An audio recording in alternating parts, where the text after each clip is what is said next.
The Angry Chicken is a production of Amove TV. Bookmark amove.tv for more gaming and esports shows. The Angry Chicken is directly supported by listeners like you via patreon.com/TAC. Everyone, get in here!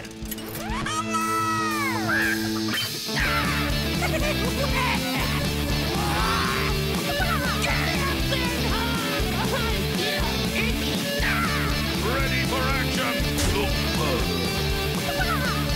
I've got the beast in my sight. A podcast about Hearthstone, Heroes of Warcraft. This is The Angry Chicken. Welcome back, everyone, to a rather stacked episode of The Angry Chicken. I'm Garrett Weinzerl. He's Willie Dills Gregory. She's Jocelyn Moffat. And it's a big day. It's a big day for Hearthstone. But I don't know when else we would fit this in, and I have to ask, Joss, how was HCT? It was good. I got paired up against Odimian in the first round, so so my first round went very much like I guess the semifinals. I was playing the Tempo Mage, and I could not get a win against this crazy control lineup. And then I lost in the second round too, but I don't feel like it was because of my plays. So I was still really happy. I was up 2-1, and then my Spiteful deck, I didn't draw my summoners, I didn't draw dragons, I didn't draw my Geist, and I was facing one of his decks was a Jade Druid. Like I just drew really crappy and couldn't really do anything. So I had a lot of like tech cards, I guess, and so I had all my tech cards, but I didn't tech really against Druid outside of the Geist. So I drew really, really poorly in 2 games, and then I was out. So my actual tournament time at HCT wasn't that great, but it was still really cool. Like there were so many big name players there. It was insane. And the actual tournament itself, because it was part of a convention, so I sat and watched some of the games, and then they had the big long breaks because it was Swiss, so that I was able to walk around the gaming convention and stuff. So it was an awesome experience. It was really, really fun. I'm super happy that there was one so close to me, but I really want to go to more. So that is kind of an issue that you run into with the tournament series that travels to such far away between their different stops. Is if you go to one, even if you don't do particularly well, but you get that itch of no, we'll want another go. What do? I 100% it changed my outlook on Hearthstone, I guess is the best way to put it. I had so much fun. I loved building a lineup and then doing the bans and everything. All I want to do is play tournaments now. Screw you, ladder. Jocelyn, there's this thing called the Dills Hearthstone League that happens all the time, and you get to do that every week. Yeah, I am going to join that, and I'm going to join online tournaments, and I'm going to play all of the time. And screw you, ladder. I hate you and your stupid face. All I'm going to do is play tournaments now. There you go. Look, you only have to gain 4 ranks a season now. Exactly. Once you get to Legend, it's 4 ranks a season. I can spend the rest of my time doing all the other stuff. You say that, but I hit 5 today, and I partied like I just qualified for HCT because Dad Legend. Holy hell, what a slog it's been getting to 5. And that's kind of how I feel. Is I've spent the last 2 months really grinding, getting a lot of games in, and it hasn't been that fun. And then I went and played 2 rounds of a tournament, lost both, and had more fun than I've had in January or February. You also see more interesting decks. And this is one of the things I like about the Dills Hearthstone League is that when I go in there, I can expect people to bring, obviously, I can expect people to bring things like Control, Warlock, and stuff like that. But it's people are bringing big Spell Mage and stuff like that, and they're trying to do interesting, there's, Control Priest and things going on that it's just not a spam fest of Paladins and Warlocks, right? And yeah. I also makes the game way more fun. Yeah, I changed my lineup and my strategy the night before, and I probably shouldn't have. If I stuck with my more control-y lineup instead of a more aggressive lineup, I would have done a lot better, I think. Because I went in expecting to kind of target Warlock and ban Paladin, and then Paladin had a terrible win rate in the tournament, and anyone that was just like banning Warlock and targeting the aggressive decks did really, really well. So it was a conquest, right? Yeah. Yeah, you had to get a win with Paladin, so if you just target Paladin, never let it through. Yeah. That works. So, yeah. Yeah. So I think I probably should have stuck with my original game plan, but I still had fun.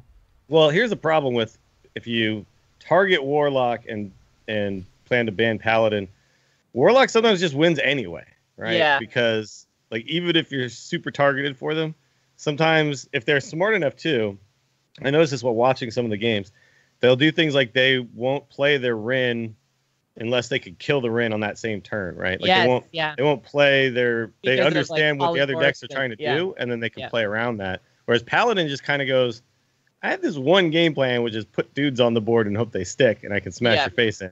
And if that doesn't work, I don't know what I'm going to do.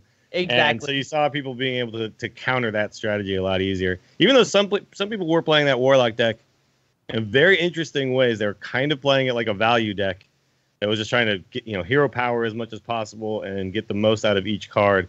Try to force them to space out their AoE removals in such a way that they wouldn't have enough to get all of their boards, right? Mm-hmm. So that was one way you could kind of try to do it, but even then, it still didn't seem like Paladin was getting through. So yeah, no, they definitely were. I think Paladin, Mage, and Rogue had the lowest win rates in the tournament, and they were like, I want to say between like 43 and 45%. Like they were bad. And then you play against a lot of Hunter, because that was weird that it was all over the place. The spell Hunter. I was going to bring Hunter, and then I decided not to. I had Big Spell Mage, Spell Hunter, Priest and Warlock. No, not Warlock.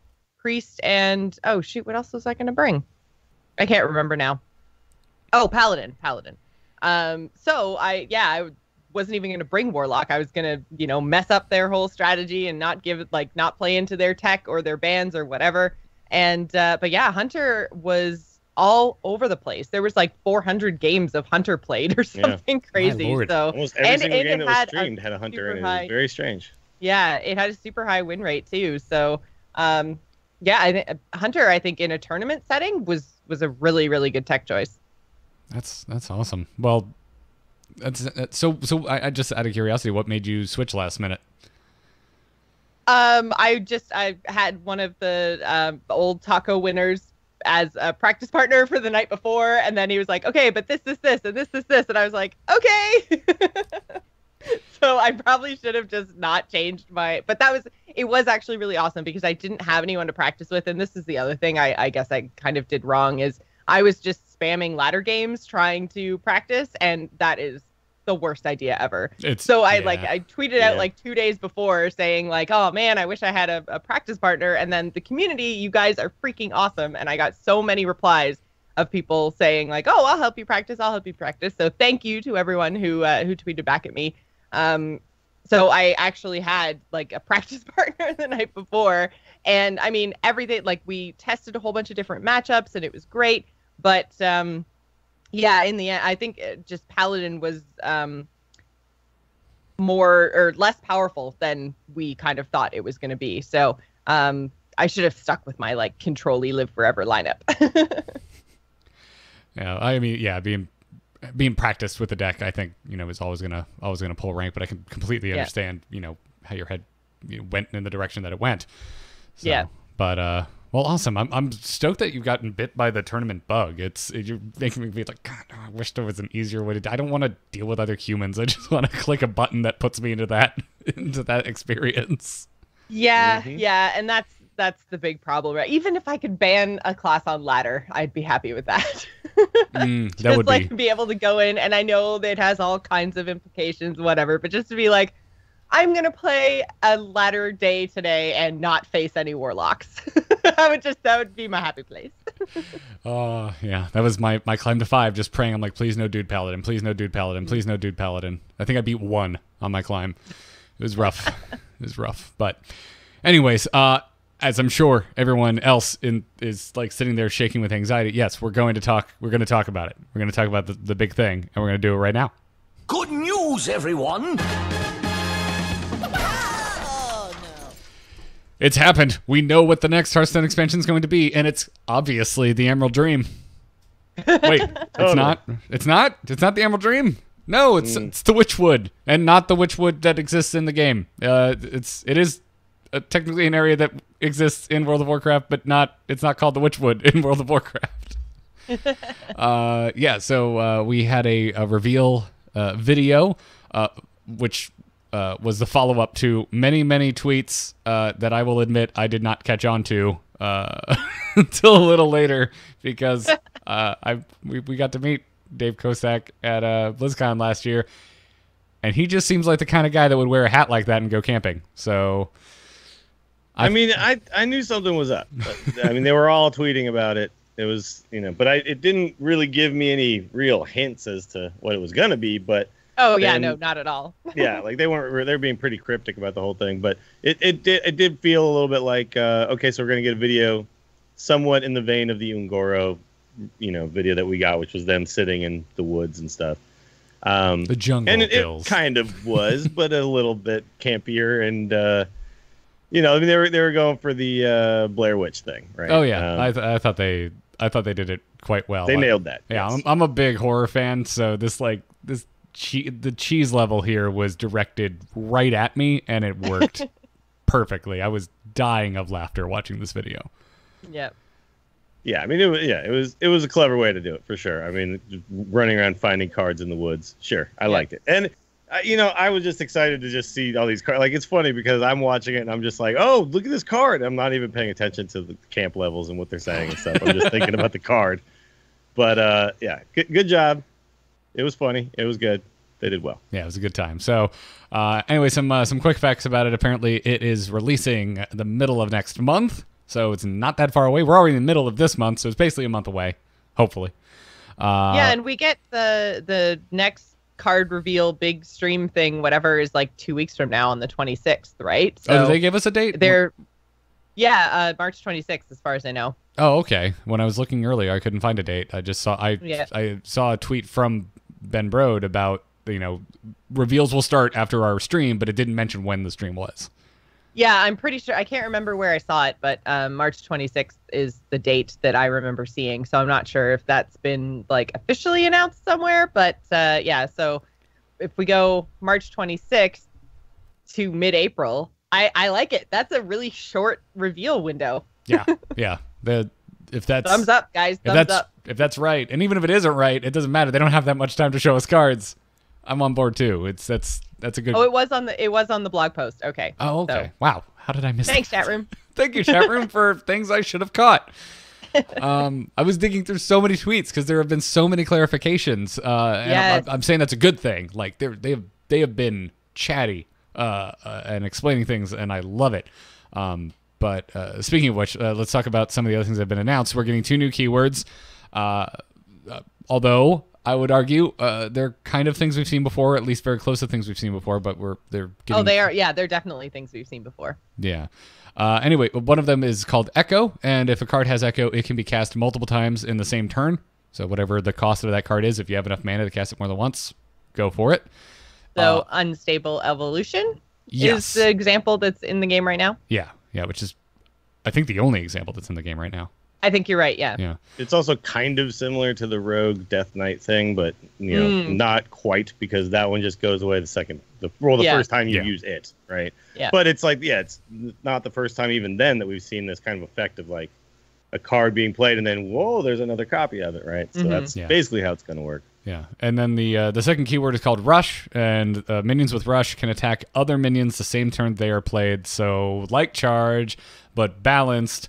But also if you're saying like Charge Devilsaur, no, it's not, because if Charge Devilsaur gets recruited or pops out of a cube, he can just go face. Right, because it's a battle cry. Exactly. So this is a keyword, so it won't be able to attack face. Yeah. And which is a better way to do it, because Charge Devilsaur can do some weird, crazy stuff. So I wonder, they haven't done any of this retconning old cards after they put a keyword in, but I think this would be a good situation to do it. Just put Rush on the Charged Devilsaur, and just kind of stop that from being a thing. Yeah, I mean, if there was a Team 5 dev here, I would ask, do you want it to be a thing? Because if they want it to be a thing, then you don't put Rush on it. Do you want Charged Devilsaur to be the one thing that can maybe get around this? Okay, sure. But Like we played that Charged Devilsaur, what was it, Druid Quest Druid thing, yeah. Mm-hmm. And it went off once, but it wasn't, it's not like it's OP or anything, but it might be something that maybe down the road at some point in Wild it could become a thing. So, So, yeah, so very very similar in the case of Echo, something that we've seen straight up. There was a clarification, I believe, by Danae that Unstable Evolution is not going to get Echo. It's not going to get retcon to say Echo. They're just going to leave it as is. And it doesn't sound like there's any plans, at least at this time, to put Rush on any existing cards. So, yeah, actually, people in the chat are saying that they've confirmed Devilsaur won't be changed. So, All right. I kind of like that because it is kind of a build around card, and I wouldn't want to see all of the ability to do that go away with recruiting. Like I kind of like that Charged Devilsaur is the way it is, so yeah, I wouldn't want to see it get basically nerfed. I will say this though, I think in the form of Unstable Evolution, I would like it to be changed because I'd like there to be consistency in the cards, right? Like, well, yeah, because that doesn't actually change what the card does, right? Yeah. Like if I'm a new player and I come in and I see what Echo does, and then I see this other card, I'm like, what? Yeah, why doesn't this Echo? just say Echo? Is it different? Yeah, exactly. Well, but where it's exactly the same, I feel like it should. Well, consistency in Hearthstone, right? We can all hope for that one day. We already knew that we'll be getting single player content from now until forever, until they tell us otherwise. But they slightly detailed what the single player content will be. It's going to be called Monster Hunt. They said it works pretty much exactly like Dungeon Run, with one big exception, that you will not be playing as the normal Hearthstone heroes. Monster Hunt is going to have 4 unique characters for you to play as. All 4 of them will have unique hero powers of their own, and even some special cards that can only be played in the Monster Hunt mode. And at least for now, Dungeon Run will still be available to play. Okay. I don't know why they would ever just take it away, but okay. Apparently, I can't remember who on Twitter said it. I think I've left myself a breadcrumb trail here. Okay, it was Nicholas Weiss, aka Deck Tech, said that he spoke to Yang Wu at BlizzCon, and Yang Wu said that Dungeon Run will leave the game when Kobolds and Catacombs rotates out. And Ben Brode got on the horn and said, actually, we're not sure what the plan is yet. We have a long time before having to figure out what happens to that. Even though I don't play Dungeon Run a lot, I don't want it to go away. I like having my collection of all adventure-esque things that have been added to the game. Yeah, it also feels like if you're a new player who comes in, and then that might be one thing that you click on, because no matter what my issues with Dungeon Run are, it might be a thing you click on that you really enjoy as a new player, and it would just suck if it's just not there. Like that's even worse to me than just not adding. Like, okay, we're not gonna add awards. All right, I'll deal with that. Oh, you're just gonna take it away? Yeah, there's I got a whole new thing to deal with. Yeah, it doesn't really seem like there's a reason to not have it. Like, why? I mean, why? The one thing it's content you made. Just leave it there. But it's kind of like the adventures where when they went to WoW, they took them away just to keep the UI clean when you click in and you're looking at, solo content and stuff like that. You're not looking at pages and pages and pages of stuff. But I think all that could be fixed with a little toggle that's wild and standard, right? So yeah, man. Many ways you can deal with that. Yeah, I've always been in the camp of I don't care about I like the clean UI, but just keep adding things. It's fine. It's clean enough. Give me a scroll bar or give me a billboard. And if you already on top owned of a the billboard. other adventures, they didn't just suddenly disappear when they rotated. I was going to say, right? when it rotated, I just still couldn't had buy everything. them anymore. You just couldn't buy them. Yeah. There's no way if they came out and announced like officially like Dungeon Run's going away next year, like there's gonna be pushback. People are not gonna be stoked about that. No. So I cannot imagine them actually removing it because that would just be silly. But in fact, I think they should be going the other direction. Yeah. So hey, Tallman in chat just said this is the way I would like them to go. I would like them to start offering us to be able to buy all this other stuff with just in-game gold.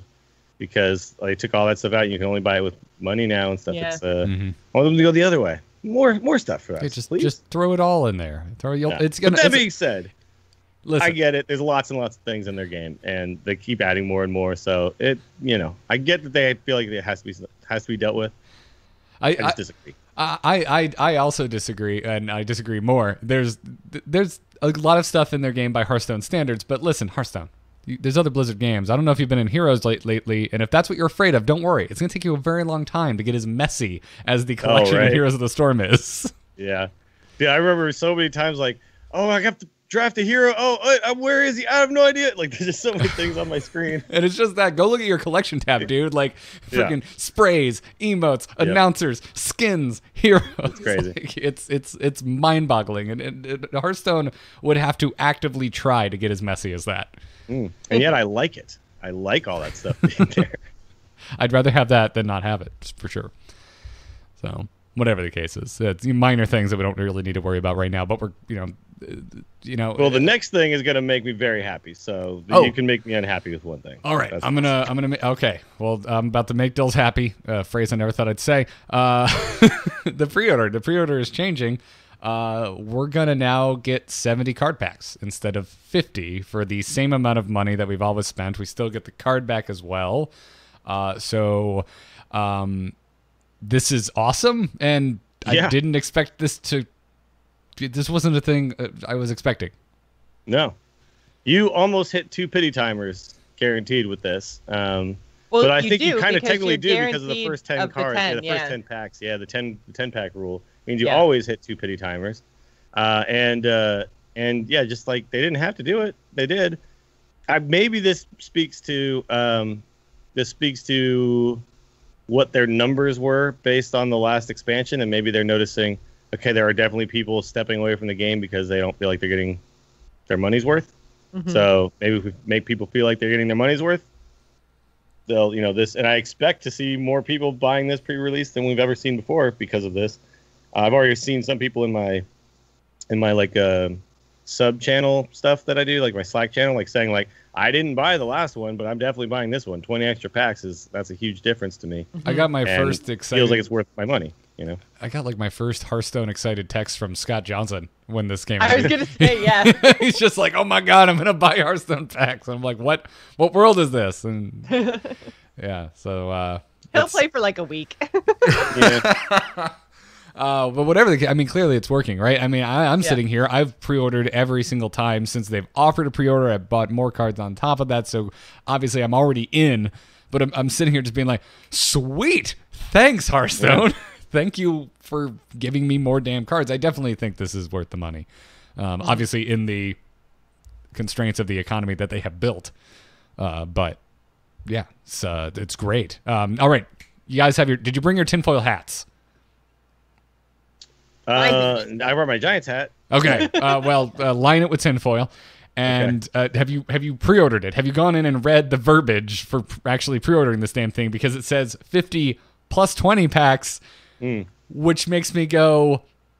Actually, it made me go and write an email to Blizz to be like, "Hey, is there a reason it says this? Is this assume that it's only for this, and you may not necessarily do it for future ones? Yada yada yada." And I basically got a non-committal like, no plans to embellish at this time. And I'm like, okay, that's what I expected, but let's see. But I find it odd. So I'm taking that. Yeah, they're calling them bonus packs for that specific reason, I think, which is that they don't necessarily know they're going to do this next time. Mm-hmm. Right. But it seems like it's working. So, I feel like they would be crazy to go back to 50, right? If they go back to 50, it's still going to feel like we're getting gypped out next time. So I hope they realize this. I hope they realize what they've done here. Yeah, I feel like this is why it takes them so long to give us things, because it's like once they give it to us once, that's where we think the bar is. So then if they decide next time to go back down to 50, we're like, but why are you taking away my 20 packs? Mm-hmm. Yeah, and so that's what I'm getting at, is I think it's there as a kind of soft non-committal, but at the same time, they got to stick with this from now on. Mm-hmm. And I hope that this is just the first step, honestly. I hope that we also get this, like some of the other ideas we've talked about on the show, like slight increases in dust rewards and things like that, because it's the game, 135 cards every single time they put out an expansion. It's just the game has just outgrown its model, and this is a fantastic step in the right direction. But I hope they're not stopping here. Yeah, yeah. Plus more competitors, man. Freaking Valve's Artifact actually looks kind of cool, and I was really... Artifact looks insane. Although I don't know if Artifact is really going to dip into Hearthstone's player base as much as people think it will, because they are super different. Yes, yeah, that is a multi-layered nightmare of a game, and I say that with all the love I can possibly manage in my voice because it looks like a really fun nightmare. Hearthstone is playing like, chess, the classic fun, hard, easy to learn, hard to master. And that's like playing that weird chess they played on the Enterprise and Star Trek: The Next Generation. There's like 5 levels. And I was like, what, like 3D chess? Imagine playing chess on a globe where you can attack in any direction. Yeah. Imagine being like one of those chess masters who's playing like 15 chess games at the same time, right? Like yeah. I mean, we don't know. They're never going to tell us exactly why they did this, but if I had to take a guess, I would assume it's a combination of there's actual competition hitting the scene, as well as you're probably onto something with saying, yeah, maybe they saw a downturn in sales with the most recent expansion. We'll never know for sure, but that all makes a lot of sense in my head. Yeah, and I do really think that there's truth behind the statements that I've made on this show a bunch of times, which is if you give them a little bit more, they will actually spend more. Like you just got to give them, there's like this perfect tipping point.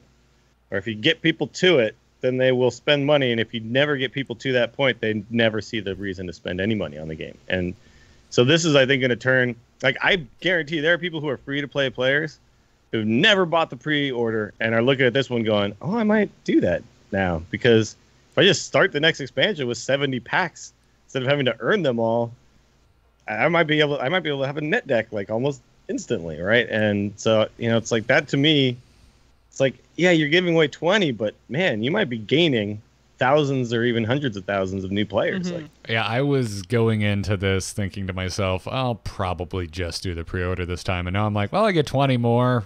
If I just buy another like, big I stack, just have all the cards now. If I buy it, yeah, exactly. If I buy another big stack of packs, I mean, I can kind of feel I can justify it in my head that I got an extra 10 for between both my purchases. Well, Green Man in the chat room is making a really great point. There's been other people too talking about the currency change. So for those of us who aren't in the States, this actually giving us 70 packs for the price of 50 brings it back in line to the cost of Hearthstone from like expansions ago. Oh, like the currency change really screwed us over. Yeah, sorry, I'm American and forgot about that. Yeah, so I mean, like for me, this feels like okay now. Like it felt really bad to buy the pre-order last time because I think it cost me like $70 for 50 packs, and I was like, this sucks. Like, but now we're back to the like 1 pack for $1 thing, and I'm like, okay, this is starting to feel a little bit more worth it again. But yeah, the currency change, and I know a lot of people just didn't buy the pre-order at all because it was so bad in their countries. So this, at least, it makes it feel like for those of us who aren't in the States, like it doesn't feel like a bonus. It feels like now we're back to where we should be. Which is also good, but not as exciting. I can understand. Exactly. Yeah. It's like it feels better because now I feel like the pre-order is more worth it. Like I did the pre-order last time just because we do the show. If we didn't do the show, I probably wouldn't have pre-ordered. So this is better, but it doesn't feel like a bonus. It feels like a realignment, like a make good. Yeah. Like, all right, here we go. Let's adjust some things. Mm-hmm. Yeah, I can understand that. Well, speaking of other, getting free stuff, let's talk about the free stuff. You're still going to get free cards when you log in. When you log in after the expansion goes live, we will be getting 3 free card packs and a random class legendary card. And there doesn't seem to be a binding theme between the class legendaries this time. There was a shaman hero card teased at the end of the announcement video, and then everyone assumed that we're getting new hero cards, but then Ben Brode said, nope, just Shaman. Shaman's the only one getting it. Danae also confirmed this, that Hagatha the Witch is going to be a legendary Shaman hero card, but that Shamans is the only class getting a hero card, which I think is kind of cool. I'm done with the themes. I think we can take a break on every class gets the same type of legendary. Yeah, I'm glad they're not sticking to kind of their self-imposed rule, right? Where like every class gets a weapon, every class gets a hero, whatever.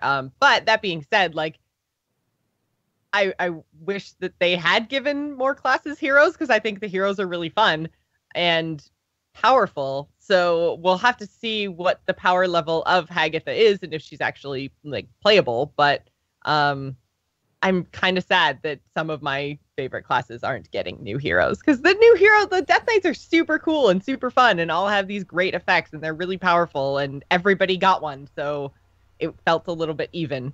But I mean, that does. The Shaman needs some help though. Yeah, Shaman is, of all the classes, the Shaman is the one that needs some help. And if the Shaman hero is more in the style, like, I mean, I'm guessing that it's something like a Jiraxis-y style thing, not like a Death Knight, right? So, because but it is part like, of a it theme, doesn't. right? It's still gonna work like a Death Knight, so you can't like like change your hero rat power it out and of a hand or whatever. Yeah.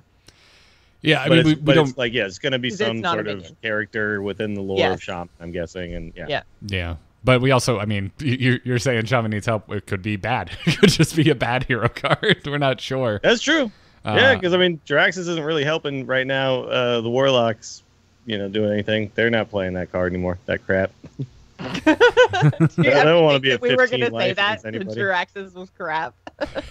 Yeah, well, that's where we live in. That's a strong stance that I disagree with. Jiraxis was crap. Whoa! Jiraxis has a history, and throughout a lot of it, it was pretty solid. Yeah, he's crap right now. Okay, look, feel free, go out and put him in your decks. I don't. That's not what I'm arguing. I'm all for it. That's not what I'm arguing. Oh man, but I'm excited to see what all the legendaries are going to be. Does this mean like there's a chance that some classes will just get 2 legendary minions? Possibly. That'd be kind of cool. Yeah, I mean, because they didn't say anything about legendary spells for maybe there'll be some legendary spells. I don't know.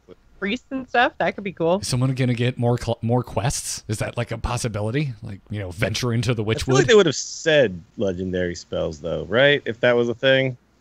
Because even though we have quests, which are legendary spells, we still don't have like aim at your minion legendary spells, right? We don't have, I don't know. I feel like they would have mentioned it if every class is getting one, but since every class isn't getting the same type of legendary, I could see them just being mum on it until they reveal it, either on stream or give it to probably not us to reveal. But yeah, anyway, man, we need a Garrett Salt emote. What? I delivered that in the happiest way I possibly could. happiest way. Look, you ain't wrong. Yeah. Have we ever gotten a card reveal? No. Nope. Anyways, getting into the nitty gritty because it was asked. We got an answer. Deathstalker Rexar will be updated to work with both kobolds and Witchwood beasts when the set launches, which reminded me that, kobolds still doesn't work with Deathstalker Rexar, but that's fine. It's fine. It's minor gripe. That's cool that at least Witchwood will be ready to go out the gate with Mr. Deathstalker Rexar. Good. Might actually see those fancy little unicorns. What if no beasts at all? And they're like, we didn't say there'd be beasts. We just said that it would be working 100%. The whole expansion just doesn't have any beasts. Yeah. That'd be awesome. Oh man. So good. And then Joss, do you want to do a quick lore breakdown on the Witchwood? I don't actually, because this is all like Gilneas, and I haven't played a lot of Alliance, so I actually don't really know too much about what. Hit the brakes. You have one Alliance tune that you've leveled through the starting zone, and what was it? Do. What was it, Jocelyn? It was a Worgen. I know, right. But I don't remember seeing any kind of I don't remember seeing this. Apparently, there is a zone in Warcraft. The woods are called the Blackwalled, and so since Hagatha, the shaman hero, has taken up residence, the Gilneans now refer to it as the Witchwood. So. Right, yeah, because there is an area called Witchwood in High Mountain.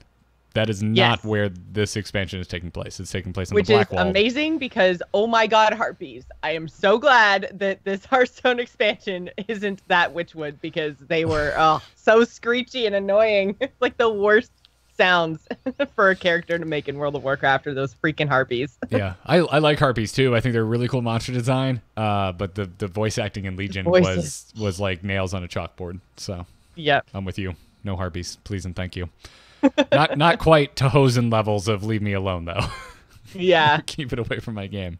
Oh, I forgot about the Hosen. Ugh. Yeah. Yeah. So for our strategy talk today, we're going to be talking about the cards that they have shown us so far, but I mean, like overall final thoughts, like good setting. As far as I'm concerned, love the setting, loved the reveal. I'm always going to say that they could have revealed more cards, but man, overall, we got time for that. Yeah. I think the cards we like did see are pretty nice exciting. So that's more exciting to me than any of the other stuff about it. The new keywords are just like we talked about, things we've kind of already seen. So those don't really do much for me. But the cards that we actually did see, there is stuff that isn't a keyword but is very cool, and so that I'm excited for. I'm more excited for Echo because there's only one card in the game we've seen that works like Echo, and the possibilities seem rad to me. Like I'm thinking, like I want Echo on a card that also has a combo. Like the way you can combine effects with Echo seems nuts. Maybe they won't go that route. See Echo on like 1 mana cards. Oh my god! Like, if they're all 3 mana, 4 mana minions that aren't that crazy, then okay, whatever. But if we start seeing some like cheap spells, things like that, things you could do with like Sorcerer's Apprentice and stuff where you can make them cheaper and all that kind of, like in Wild, you're going to be able to, maybe knock down the first one by one with Emperor Thaurissan and things like that. Also, Crip had brought up on Summoning Portal in Warlock. If you have Summoning Portal and then you have this new card, like they all cost 1, right? So you just play like 6 of them, 6 2/4s with taunt. That seems okay. Ooh, yeah, that does sound really good. Yeah, so Echo has me really, really stoked, man, and Rush to a lesser extent, but I'm still excited because if it's getting a keyword, it's going to be on a couple of cards, and I mean clearly they've learned their lesson with Charge. So I think putting Rush in, I'm just like, cool. This opens up their design space for the future. They've got a word they can just play around with. They don't have to bend over backwards and put a bunch of extra text on it like Charge Devil Sword to try and make it kind of work like this. Well, and then they could probably add more effects, right? Anytime that they have a keyword, then it shrinks down the card text. So then they can have like Rush, Echo, Taunt. God, oh my God, Dale's. I'm trying to remember. Did you see? It was a leaked card from the next Magic set, and it has like basically 3 cards on one. It's just a book, man. It's the text box runs from top to bottom. I have not seen this, but now I gotta check this out. I wish I could remember. I think my buddy sent it to me. I might be able to find it really fast. Yeah, Phyrexian Scriptures. It's totally bonkers. I'll throw a link in there. I mean, cards in Magic, I'm used to just being ridiculous at this point, right? Like they're just covered in text. So that's fine. I definitely don't like. I do want Hearthstone to be specific, but I don't want Hearthstone to ever end up like that, where like you're playing with some friend or something, and they play some card and they just say it like everyone knows what this does, and you're like, no, hold on, let me see that, and you go, all right, I'm gonna be here a while trying to figure out what the ramifications of this card are, especially when you play things like Commander, which is basically like the only kind of Magic I still play. Yep. That's why I just go Judge, because I know by the time the Judge gets here, I will finally finish reading the card. So, anyways, before we move into card talk is back, and unless they don't reveal some cards before the next show, we'll be back until the damn set comes out. In place of strategy, let's thank our sponsors for today's episode. We have a sponsor for today, and awaytravel.com is back to let you know about their awesome offering of luggage. You can check out that said offering over at awaytravel.com/TAC. And if you use the offer code TAC at checkout, you'll get $20 off your order. All 3 of us have Away carry-ons. They have built-in batteries, so when you've killed your device because you're traveling and you don't want to be social and you want to play Hearthstone, you can charge it up without having to sit next to another human being and fight over the outlet. Instead, you've got a battery. It's in your carry-on. It's right there. It's also attached. You can't lose it because I lose things all the time. Yeah. So my little battery, I've gone through like 4 or 5 little like battery things because I misplace them and hide them in their boxes. But if I lose my carry-on, then I'm you have bigger problems. More trouble than can't charge my device. But well, they do come with luggage tags, so you can at least try and mitigate that to some degree. The battery also pops out too, because I was concerned. I'm like, oh, when I charge it before I go, I'm gonna have to wheel my luggage in my house over to an outlet. Nope. You can just pop it out, but it's a good size. Like it's not something I would want to just throw in a bag that I forget to bring. So it's super convenient is what I'm trying to say. Yeah, though the battery like acts as just one I can put in my pocket while I'm out and about wherever I end up to. It's so I don't good, trust man. myself enough to do that. It's so good. Oh man, but like I used to have one of those little girl pockets. I used to have one of those I would bring with me every time I would go traveling, right? Like just this little extra battery for my phone and stuff. And now it's like I don't have to bring that one and this one. I just bring my suitcase. I'm like, I got the thing that I always need when I'm traveling, which is battery power for my phone. Yeah, it's solid. They've got great carry-ons. If you need something bigger, they have other sizes to choose from as well. They come with TSA-approved combinations locks. Once they're locked, you can't move the zippers. I'd love that. They've got the interior pressure system, so you can push the air out, or patented smooshing technology, as Jocelyn has talked about in the past. Free shipping to the lower 48 states, a 100-day return policy, and a lifetime warranty. All of that, plus $20 off when you use the code TAC at checkout by visiting awaytravel.com/TAC. We thank them for their support. And now it's time for a new bumper that we'll only use a few times because it's time for Witchwood Card Talk. It says warning on it. I think we should watch it. No, we cannot miss that card. It's too OP. Guys. Nerf it! Nerf it! Nerf it now! I had so much fun watching that stupid reveal video. It was amazing. It was so good. Anyways, we got some cards to talk about today, and I forgot to add one of them to the image. I'm just now realizing. We'll deal with that later. We will start with, well, I'll just say I did this on purpose. These are all the neutrals. These are all the neutrals that were revealed. I'm going to go out of order of the video and go in ascending order of rarity within the neutrals, kicking things off with Pumpkin Peasant, which is a common neutral minion. It's a 3-mana, 2-attack, 4-healther with lifesteal, and it's sounding like Worgen minions are going to be a sub-theme of this expansion, but we're not getting Worgen as like a type. No tribe. Yeah, it doesn't actually say Worgen. But. Right. But it sounds like there'll be multiple cards that are like this. And so what happens with the Worgens are that each turn that a Worgen card is in your hand, so each turn Pumpkin Peasant is in your hand, it swaps its attack and health. So it'll enter your hand as a 2/4. If you hold on to it for another turn, it turns into a 4/2. It has unique art. Nothing else changes, though. Still costs 3 mana to cast. And if you keep holding on to it, it just keeps going back and forth. 2/4, next turn 4/2, next turn 2/4, so on and so forth. So this is... I mean, it's cool, but this particular card isn't very cool. Like, the effect is pretty cool. I'm just... When I look at this card, I don't think, oh, wow.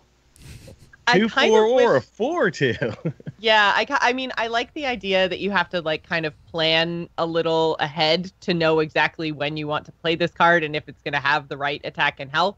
Mm-hmm. But I kind of wish that they had just made all the Worgen cards work like Druid Choose One cards, so that you could just say like, okay, I want human form or do I want wolf form, and it has stats associated with that instead of like, I don't know, just to me that feels more Worgen-y. But to decide for yourself which one to decide, yeah. I don't know. I kind of I agree with you, but also it could be really cool. So there's a new effect in Eternal that they put out with this last set called Nightfall, and basically some cards like turn everything to night, right? And during Nightfall, you draw an extra card during your turn, but you also take a damage. And certain cards like have effects that can only be active during Nightfall, like things like that. This could be one of those effects that could be really interesting if it was like, if every turn it was in your hand, it like turned to night for you or something like that. And then the Worgen came out and like, I don't know, that could be, I think they could have done a more exciting implementation. But I do like the fact that it forces you to figure out when to play it, not just, oh, this is a choose one effect for everybody, because then you'd have to make the card, like these cards can actually be powerful without being OP, right? Because of the fact that you don't get to decide, right? It's like they might end up going down the Shifter Xeris type of path, though, where everyone's like, this is not good enough. But at least it's one or two options. Like it's not a million different things it could be. Yeah, you have control over it. You know exactly what you're going to be getting. It's just that it's each turn. My concern is like I know there's going to be feel bad situations where you get it and you're like, oh, if I had drawn this one turn earlier, it would have been perfect because I need it in its Worgen form, but I just happened to draw it in the order that screws me over for my curve. Yeah.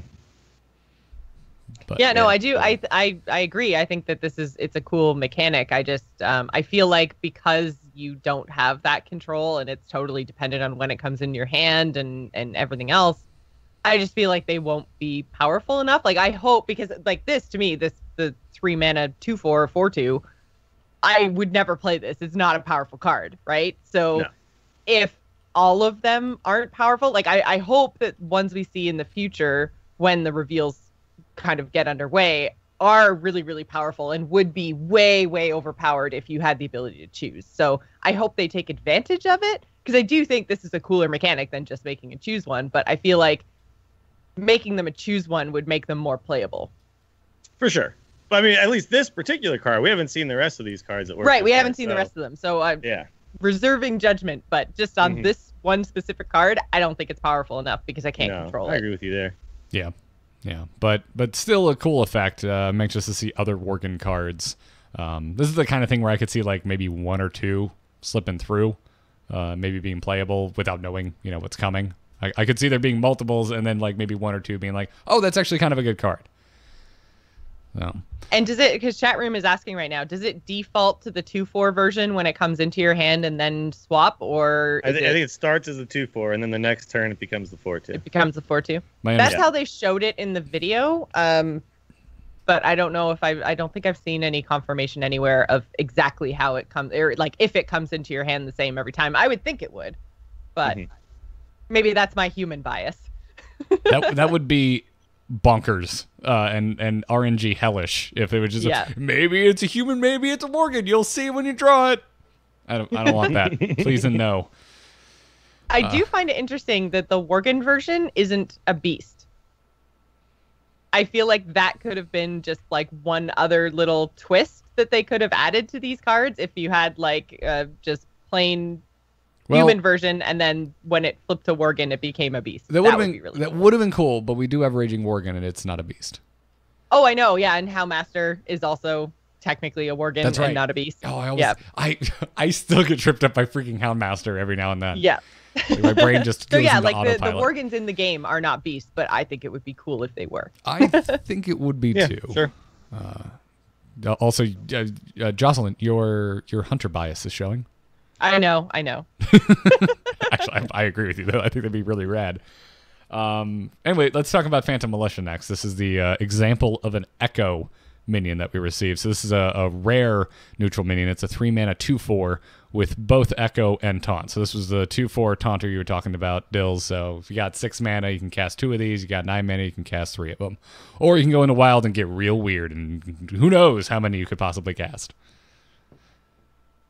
Yeah, I mean, this card is very cool. Like I was saying, I think if you play this with Summoning Portal, like Crypt suggested in one of his videos, then you can do some broken stuff with a mechanic like this. I expect we're going to see Echo on some spells too, though. I think the mechanic has lots of room, right? You just need to make sure you're a little cautious. If you ever put Echo on a 1-cost card, things could get pretty bad, So I expect we won't see that happen. I think they're probably going to be mostly mid-range cards where the most times you can cast that is going to be once or twice, really.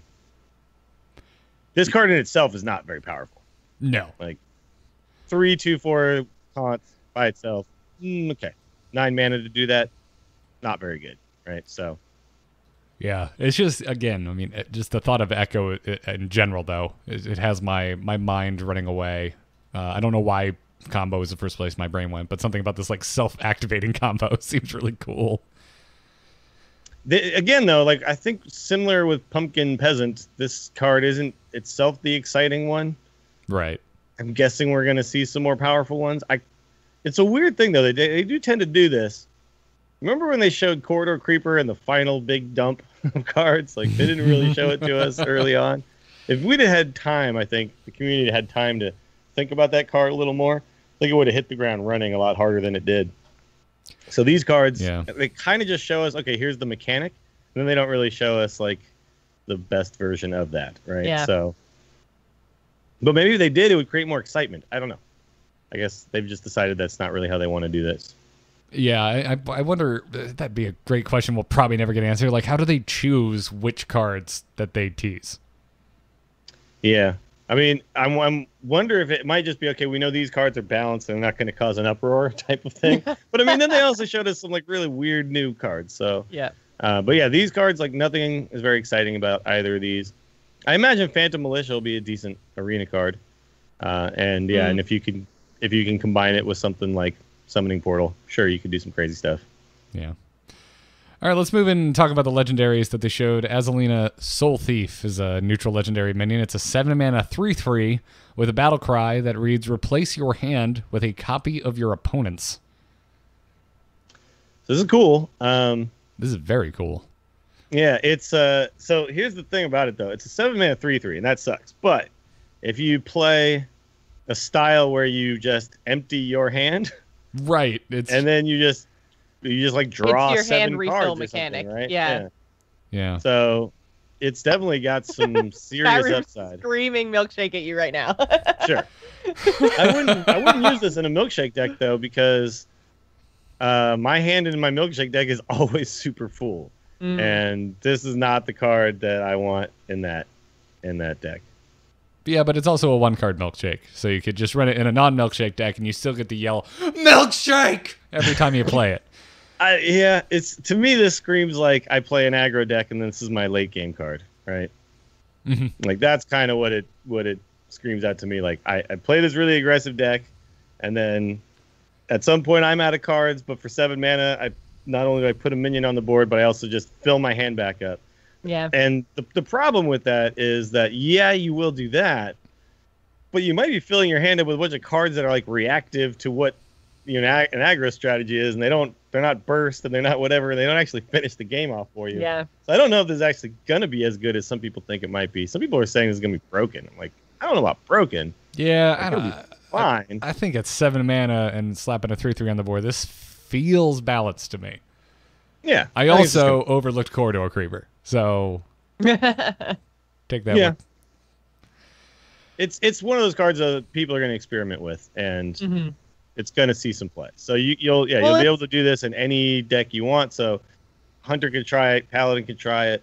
Maybe you could go back to like aggressive-y Pirate Warrior. You could go like aggressive Rogue or something and try this card. So I think it's really interesting because when you get a copy of your opponent's hand, you know everything that they have, but they also know everything that you have.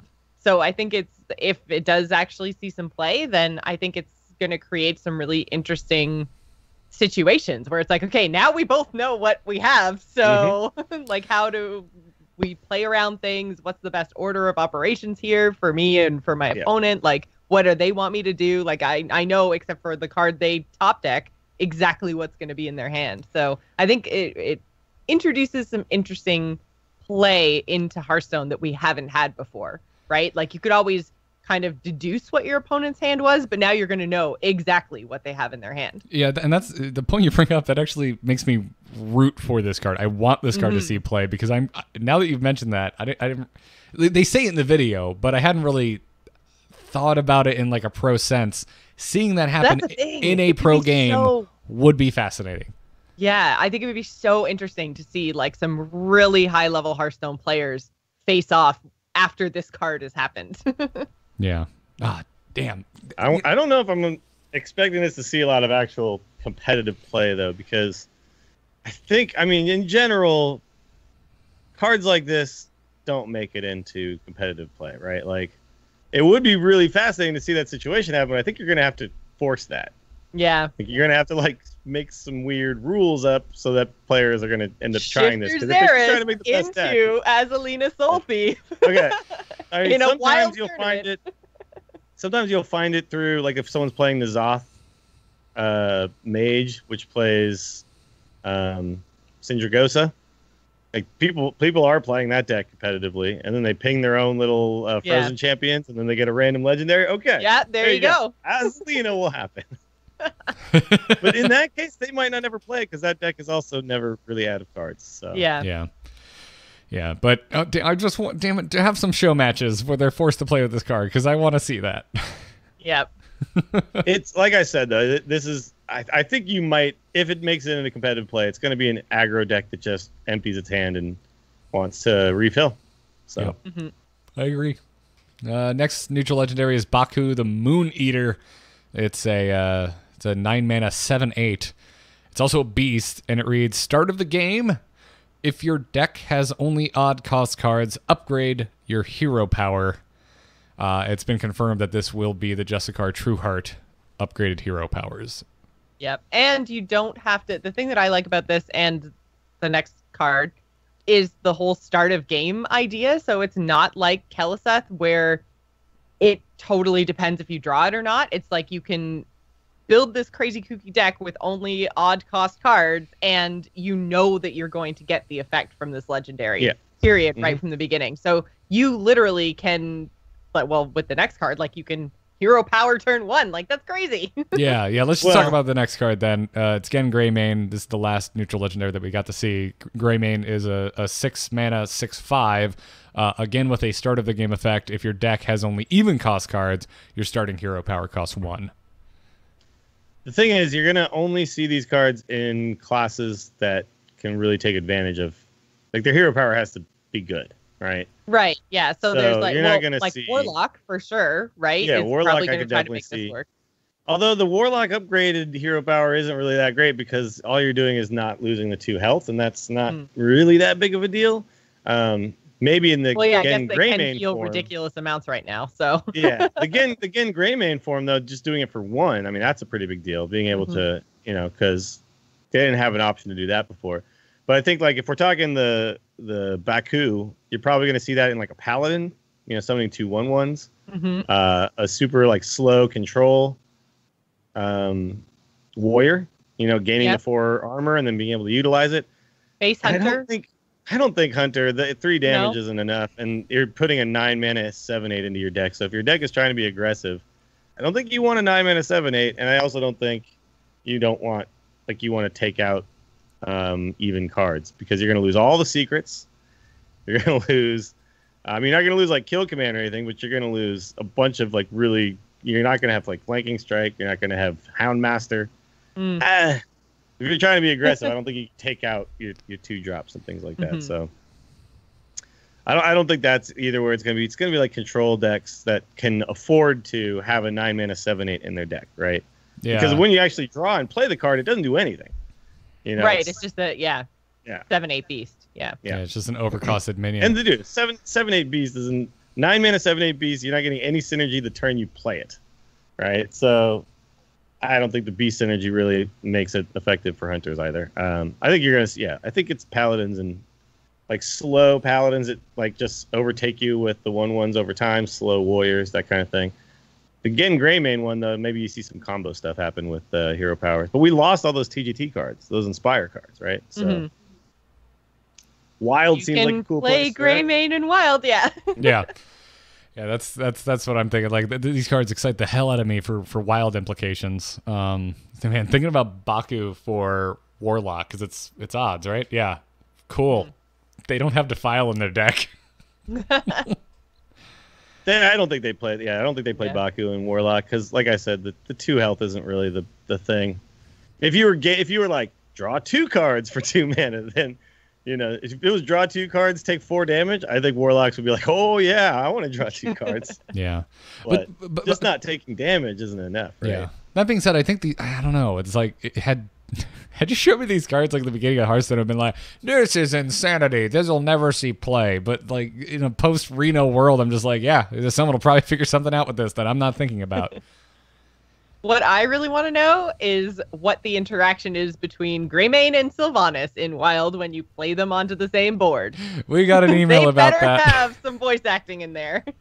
Oh, man. We got an email about that I tweeted out earlier. What was the guy's name? Oh, Joseph. Yeah, Joseph just wrote in, and all it says, Gen Greymane and Sylvanas in the subject line just says, I'd really like a cool interaction. And I tweeted out being like, so do we. So do we. That's so funny because all I could think when you said that was, they're just going to trade evenly 1 for 1. What are you talking about? No, they're going to be 6-mana dudes that die to each other. Dills, you need to inject a little flavor in your life. Little flavor. Just trying to win Hearthstone games, man. We know, but for those of you who don't play WoW, Greymane and Sylvanas are in opposite factions, and Sylvanas killed his son. They hate each other. Oh, kind of all starting the whole next expansion of Battle for Azeroth. Oh, they're totally secretly doing it behind closed doors. No, ew, Yeah. no, Garrett, Yeah, get out. They're secretly hooking up. It's happening. No. That's going to be the big revelation at the end of Battle for Azeroth. You're going to open the broom closet and be like, oh, so this is what was going on. No. Don't you ship them, Garrett. No, it's wrong. Don't make me hang up on you. That'd be such a great historical moment in the Angry Chicken. The thing that finally pushes me over the edge is Greymane Sylvanas love. I offend your sense of lore so deeply that you just eject yourself from the podcast. Yeah. All right, well, we did get to see one class card, and as I said, I forgot to throw it in here, so I'll just drop it in on top of everyone. It's a warrior card. It's a warrior rare. It's the Militia Commander. It's a 4-mana, 2/5. This is the example of Rush that we got. So Militia Commander has Rush, but Militia Commander also has a battle cry that reads gain +3 attack this turn. So Militia Commander is going to come in as a 5/5, and it'll be able to attack minions that same turn. Mm-hmm. And then it'll go back to a 2/5, or well, a 2 and whatever health. Yeah. It's never gonna have full health anymore after that. But hey, shield bearers. It's like a 4-mana deal 5 removal spell that then leaves a body behind. So, that's if you think about cards like Flanking Strike, deal 3, leave a 3/3. Deal 5, leave a 2/2. That's pretty good. Even if it's like a 2/1, it's like, and if any body is left behind, it's positive, right? Because you're instantly impacting the board, and then you're instantly putting something up there that they have to then deal with, right? Or you have now a chance to use it again the next turn, plus like a weapon or plus whatever. So it's a good card for Warrior. It will be a damaged minion too, which is important to Warrior, right? So, or could potentially be important. Possibly. I mean, right now Warriors aren't playing a lot of cards to take advantage of that, but we don't know what they're going to look like after the next expansion. So yeah, absolutely, that might be a thing. It's very true. I really liked the design of this card. I mean, Warrior needs help, so I'm not sure what Warrior is going to look like after the jump. This will be good in Arena for sure. Yeah, which is one place they do need help, and I think it's good enough to make it into Constructed. Feels that way. Yeah, that's my gut. But again, I'm sitting here being like, is Warrior good? Period. Going into Year of the Raven. This isn't going to make them better at aggro, that's for sure. So it's going to push them more into a control-style gameplay, which is something that they feel like they're supposed to be doing anyway. It was always very weird to me when Warrior was like the best aggro class. Yeah. Because their hero power is just anti that, right? So it's like, yeah, no, you should be like mid-range or control. I really like the Dragon Warrior phase and stuff like that. That felt like that made a little sense. But yeah, they can't even do control these days very well. So they need some more tools, man. Yeah, Fire War Axe hit them hard.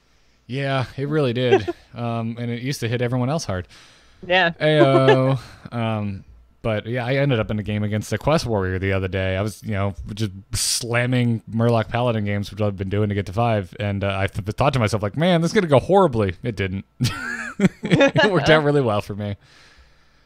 But yeah. Anyway, again, Militia Commander's really sweet looking card. I need to see more Warrior, though.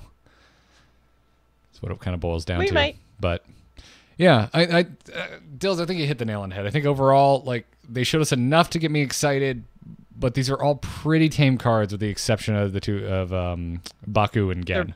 The really build-around ones. Yeah.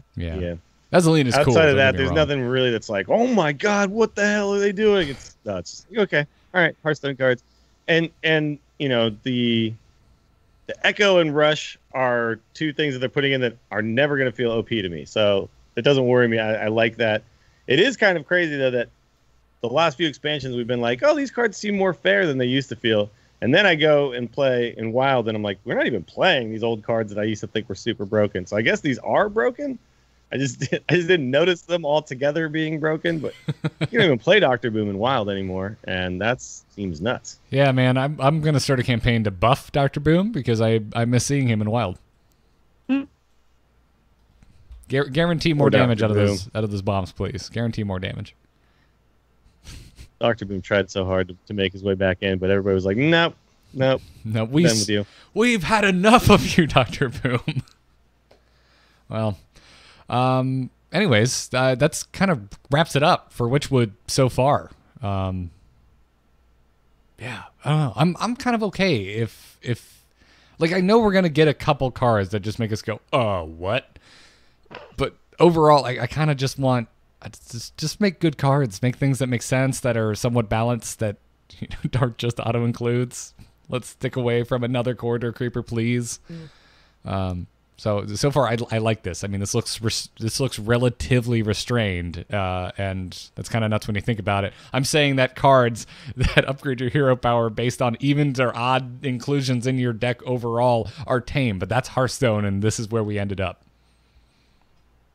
So. I like it. I think it's great. Yeah. I'm excited to have more cool build-around style decks. I think the princes were a really big surprise last expansion, right?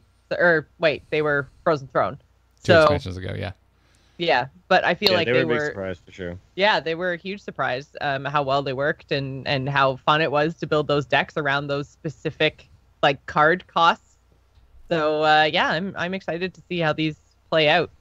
I think this is better though too. This is a better way to do that because it takes away taking away 2 drops wasn't a big enough penalty for your benefit, right?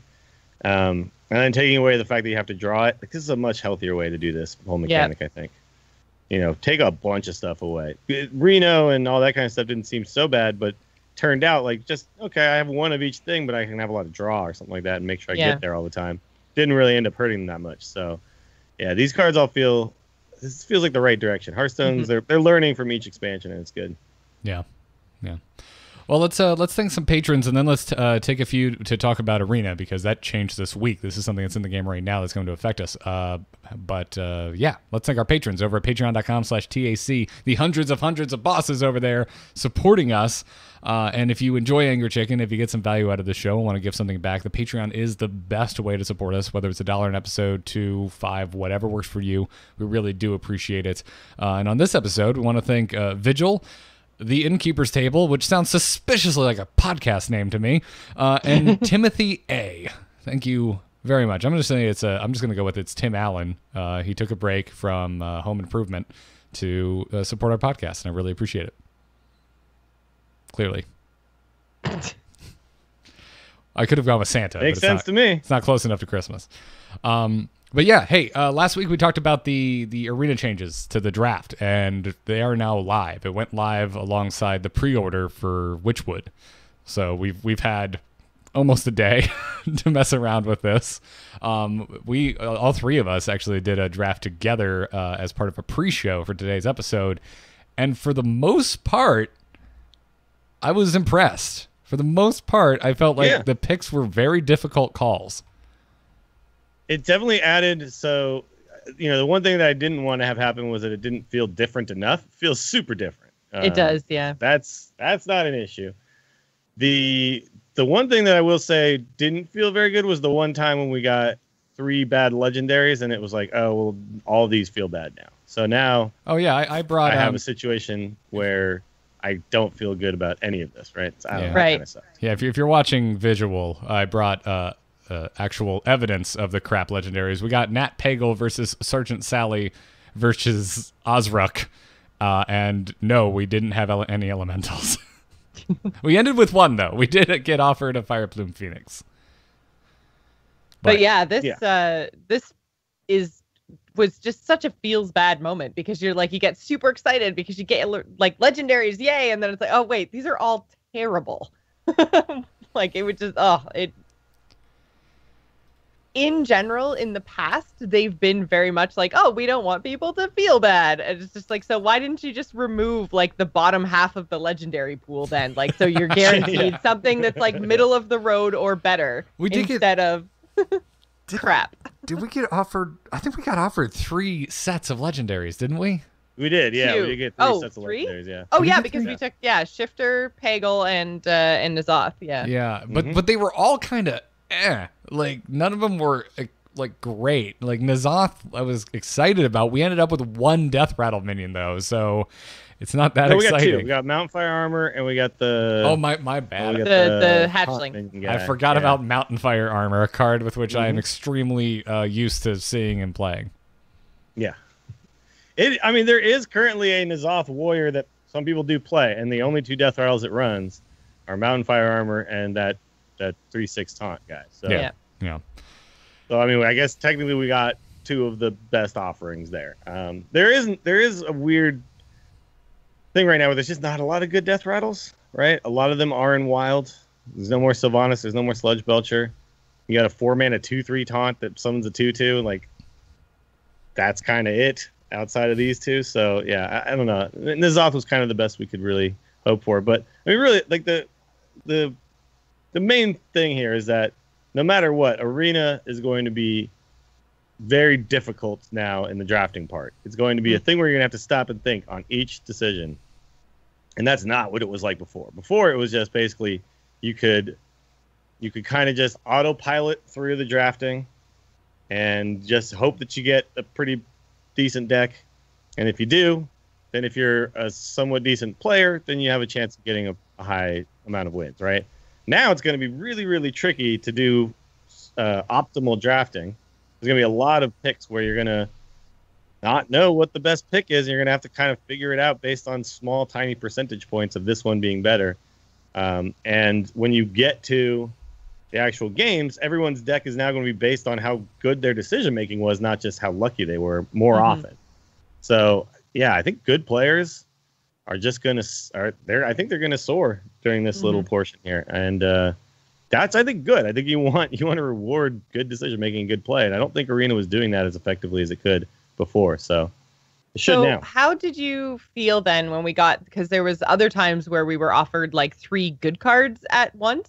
Did that feel like, it's cool that you had to do all the decision-making, but then on the other hand, did you ever feel bad for having to pass up the other good cards? Like, do you think that the deck power levels might go down a little bit? Because before you might have gotten those 3 cards in 3 separate offerings and you could take all 3, whereas now you get 1 good card. I don't think that necessarily means that, like what you're saying. I think that just because you passed up 2 good cards, the fact that you just got 1 good card, you were never getting more than 1 good card per pick anyway. Right? Yes, yeah. So I think overall you're still getting, like they said that they were going to offer below average cards less often. So the power levels of all the decks are supposed to go up a little bit. And should send that screenshot to Blizz then. Sure.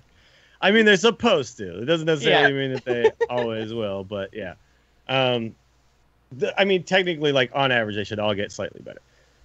Now, I don't know the full numbers on that. We'll have to wait until HS Replay shows us exactly the percentages, because I tweeted at Eduardo earlier asking him, if they updated the tier list based on all these things, and he was like, we updated it only on the information we know, and right now that's not a lot. So yeah, nobody really knows what that's going to mean. It still is the first day, so understandable. It's all still a little bit of a mystery. Yeah. Yeah. But I feel like it's going to reward good players. I think that everything right now should be slightly better. All the decks should be slightly better, so you can expect to face other good decks too, which means like your play is going to matter a lot more. Like, if you are slightly better at playing, then you will have a bigger edge going forward too. So there's just tons and tons. It's going to be completely different. I just have no freaking clue. I just need to play a ton of it and see. But right now, I mean, that already felt good. Like, we kind of expected to just breeze through a draft, right? And then we were realizing, like, this is going to take longer than half an hour. Every pick. Because there's things to talk about on every single pick. Yeah, every pick was pretty rough. And I would say just like the biggest difference, just like the emotional feel of the overall draft. It's just, it feels completely different, because like I get where like a lot of your questions are coming from, Joss, is like, well, does everything feel bad because you're either picking one of all crap or you're picking one of 3 great and leaving 2 great behind? And it was all an unknown before anyway. It's still an unknown now. So if you can put yourself in the headspace of, well, yeah, you're leaving 2 good ones behind, but you can think of it as if you were drafting the old way, you just never saw those other 2 in the first place. Yeah. So you just kind of, I feel like you have to go in with a slightly altered mental state than you did before. Like if draft tilt is a thing you worry about, a lot of people get ladder anxiety. If you get like draft anxiety, you might need to go in with a slightly different mindset. But I mean, it feels really different. And after very limited time with it, my my gut reaction is that it feels very good. Yeah. This is going to make me want to play Arena a lot more. Whereas before I was playing Arena just because like it's decent stream content or whatever. Like there was a time when I was super into it, and that time had kind of passed a little bit. Right? Like I'd kind of gotten now to the stage where I'm just like, yeah, I'll do it here and there, but I'm not passionate about it anymore. So this is going to make me feel like, yeah, it's time to maybe, rekindle that passion for it a little bit. Me and Arena going to get back together. Skills plus it's Arena like equals Ganon heart. Sylvanas, Yeah. No. Just like Sylvanas and Greyman. I hate you guys. All right. Well, I think that's going to wrap it up for this episode. Holy crap, guys. A bunch of new Hearthstone going on currently in the game and coming very, very soon.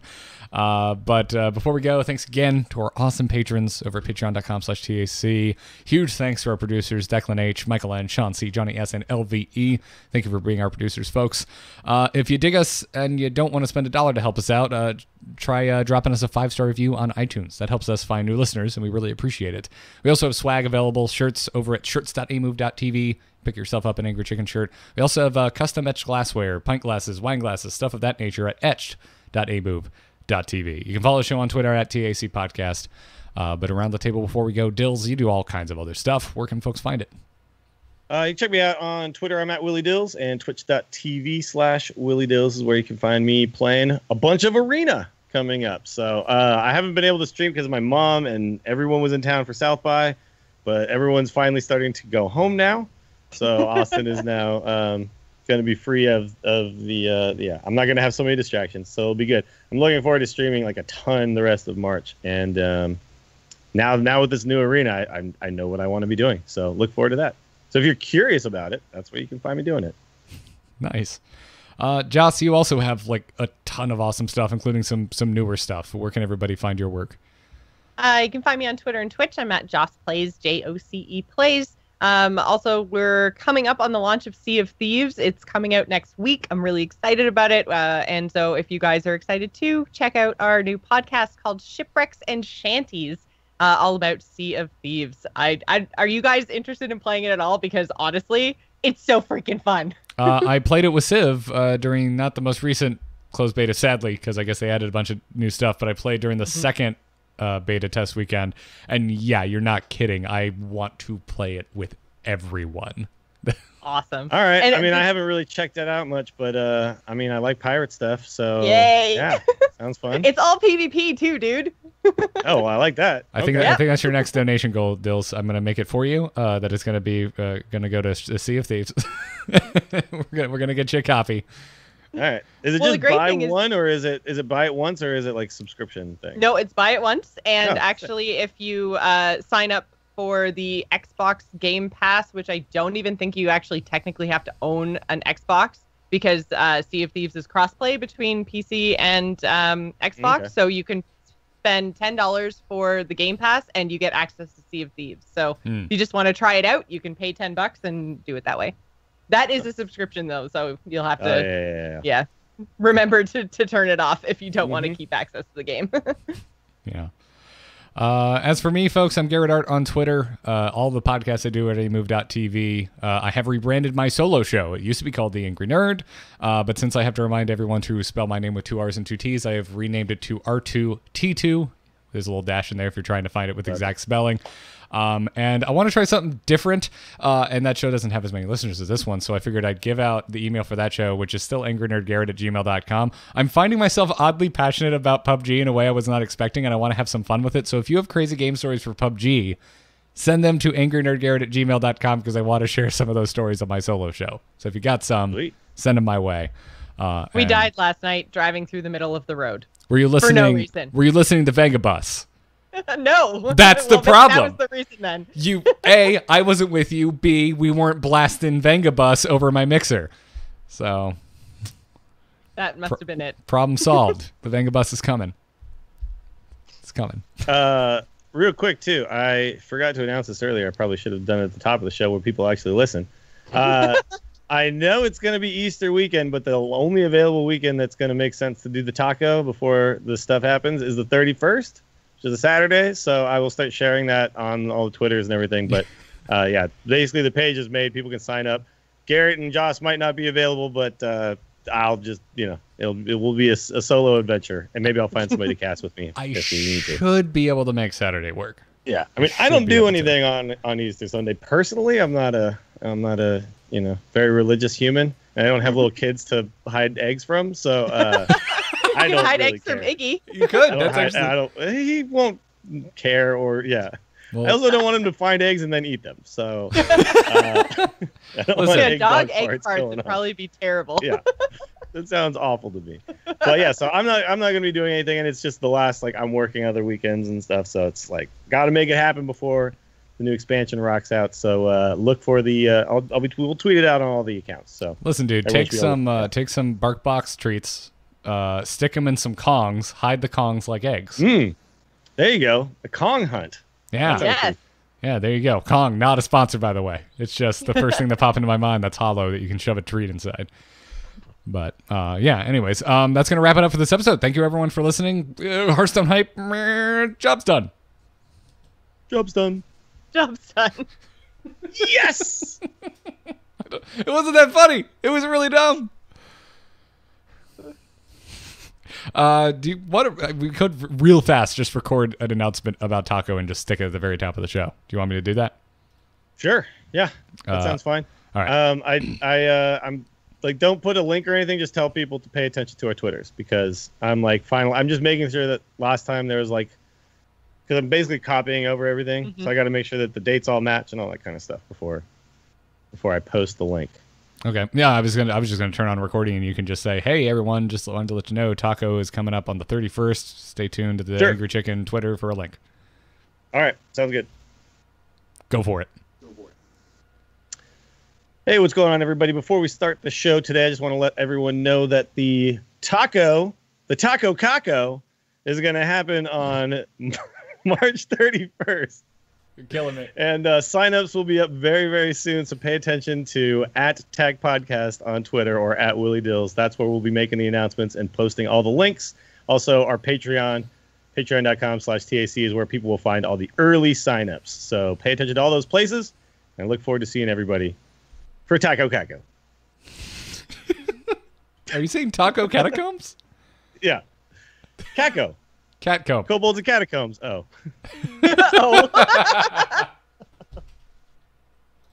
I'm going to just fade in after that laughter. That's great. Cool. Anyone want to play that one game or two with that stupid Arena Warrior deck? I'm down to play one game with you. Cool. Yeah, I gotta run. Because I was actually gonna stream, but I'm not actually streaming tonight because there's still a few people left from South by, and so I got to go hang out with them the last night they're here. So it's 4 days in a row of no streaming. It's I want to come out there. I always get one of these years it for gives that. me anxiety when I just don't stream for that many days in a row. Everyone's gonna stop watching now. Pretty sure that's false. Yeah, kind of true and kind of false. I really got to come out to South by at some point. I'm gonna run. Good luck in Arena. See you later. See you, Joss. Sorry about the Grey Maid Sylvanas offending of your ancestors. She's not here anymore. All right, let me just export the wave in case my computer crashes, and we'll fire up the game. Cool. Stream, I'm going to blip it real fast. It's going to come down for a second. This is just going to make the VOD less of a nightmare for me. Be right back.